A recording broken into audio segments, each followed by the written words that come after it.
Hi friends, இனிமேல் நம்மளுடைய சேனலில் டெய்லி 6 o'clock மார்னிங் வந்து 2023ஆம் ஆண்டினுடைய முக்கிய நடப்பு நிகழ்வுகளை, அதாவது அப்பாயின்மெண்ட்ஸு, அவார்ட்ஸு அப்படின்ட்டு வந்து முக்கிய தினங்கள் அதெல்லாம் வந்து டெய்லி பார்ட்டாக வந்து பார்த்துட்டே வரலாம். டெய்லி ஒரு 10 கொஷின்ஸை வந்து ரிவ்யூ பண்ணிக்கலாம்.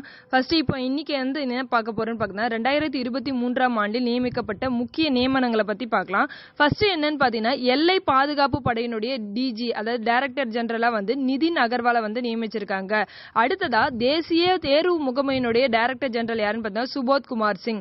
நெக்ஸ்ட் வந்து என்னன்னா தமிழ்நாடு தலைமை தகவல் ஆணையர் தகீல் அத்தர் அவர்கள் வந்து நியமிச்சிருக்காங்க. அடுத்ததா நிதி ஆயோக்கினுடைய தலைமை நிர்வாக அதிகாரி. இந்த நிதி ஆயோக்ன்றது பிளானிங் கமிஷனுக்கு மாற்றாக வந்து கொண்டு வரப்பட்டது.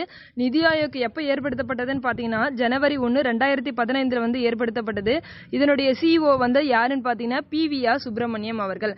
அடுத்ததா ரிசர்வ் வங்கியினுடைய துணை ஆளுநர், அதாவது டெப்டி கவர்னர் யாருன்னு பாத்தீங்கன்னா வந்து சுவாமிநாதன் ஜானகி ராமன் அவர்கள். கவர்னரோட நேமும் தெரிஞ்சு வச்சுக்கோங்க. கவர்னர் யாருன்னு பாத்தீங்கன்னா சக்தி காந்தா தாஸ். RBI அமைப்பு எப்படி இருக்குன்னு பாத்தீங்கன்னா ஒரு கவர்னர் 4 துணை கவர்னர்கள் வந்து இருப்பாங்க. இதனோட ஹெட் குவார்ட்டர்ஸ் வந்து எங்க இருக்குன்னு பாத்தீங்கன்னா மும்பைல இருக்கு.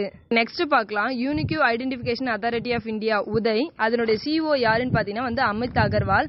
உதய் வந்து என்னன்னு பாத்தீங்கன்னா நம்மளுடைய ஆதார் கார்ட்ஸ் எல்லாம் இருக்கு இல்லையா, அதோடைய ஹெட் ஆபீஸ் மாதிரி அதை கண்ட்ரோல் பண்ற ஒரு அமைப்பு தான் வந்து உதய். அதுக்கப்புறம் என்னன்னு பாத்தீங்கன்னா ரானா என்ன அப்படின்னு பாத்தீங்கன்னா ஆராய்ச்சி மற்றும் பகுப்பாய்வு அமைப்பு, ரிசர்ச் அண்ட் அனலைசிஸ் விங் அப்படின்னு சொல்லிட்டு சொல்றோம். இதனுடைய தலைவர் யாருன்னு பாத்தீங்கன்னா ரவி சின்ஹா. நெக்ஸ்ட் பார்க்கலாம் யூபிஎஸ்சினுடைய தலைவர். யூபிஎஸ்சினா என்னது? மத்திய பணியாளர் தேர்வாணையம். அதனுடைய தலைவர் யாருன்னு பாத்தீங்கன்னா வந்து மனோஜ் சோனி அவர்கள். ஓகே, யூபிஎஸ்சி பத்தி சொல்ற ஆர்டிகல் என்னன்னு பாத்தீங்கன்னா 315 இருந்து ஆர்டிகல் 323 வரைக்கும் யூபிஎஸ்சி பத்தி வந்து குறிப்பிடுது. பகுதி 14 வந்து யூபிஎஸ்சி பத்தி சொல்லுது. இந்த யூபிஎஸ்சினுடைய தலைவரை வந்து யார் நியமிக்கிறாங்கன்னு பாத்தீங்கன்னா வந்து குடியரசுத் தலைவர் அவர்கள். இவங்களை வந்து பதவி நீக்கம் செய்யற அதிகாரமும் வந்து குடியரசுத் தலைவர்கிட்ட இருக்கு. ஆர்டிகல் 317 பிரகாரம் இவரை வந்து பதவி நீக்கம் செய்யலாம். இந்த யூபிஎஸ்சி தேர்வாணையம் வந்து எப்ப ஏற்படுத்தப்பட்டதுன்னு பாத்தீங்கன்னா அக்டோபர் 1, 1926 வந்து ஏற்படுத்தப்பட்டது. இதோட ஹெட் குவார்ட்டர்ஸ் எங்க இருக்குன்னு பாத்தீங்கன்னா டெல்லியில இருக்கு.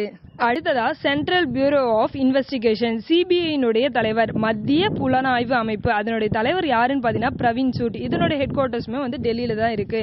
அடுத்ததா உலக வங்கியினுடைய தலைவர் யாருன்னு பாத்தீங்கன்னா வந்து அஜய் பங்கா. இந்த உலக வங்கியினுடைய ஹெட் குவார்ட்டர்ஸ் எங்க இருக்குன்னு பாத்தீங்கன்னா வந்து வாஷிங்டன் DC USA வந்து இருக்கு. இந்த அஜய் பங்கா அவர்கள் தான் முதல்ல ஒரு இந்திய வம்சாவளியை சேர்ந்தவர் வந்து உலக வங்கியினுடைய தலைவரா பதவி ஏற்பது இதுவே முதல் முறை. ஓகே ஃப்ரெண்ட்ஸ், இதோட கண்டினியூவேஷனை நாளைக்கு பார்க்கலாம். Thank you all.